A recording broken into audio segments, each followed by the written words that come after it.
MN পয়েন্টের এই সুন্দর চাদরগুলি অর্ডার করতে আপনাকে অগ্রিম 1 টাকাও দিতে হবে না।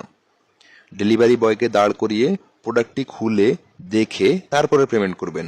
যদি ছবি কিংবা ভিডিওর সাথে প্রোডাক্টের বাস্তবে মিল না থাকে তাহলে অবশ্যই প্রোডাক্টটি ফেরত দিয়ে দিবেন। এতে আপনাকে ডেলিভারি খরচও দিতে হবে না। আপনার পছন্দের চাদরটি অর্ডার করতে স্ক্রিনশট দিয়ে আমাদেরকে ইনবক্স করুন অথবা স্ক্রিনে থাকা নাম্বারে হোয়াটসঅ্যাপের মধ্যে যোগাযোগ করুন।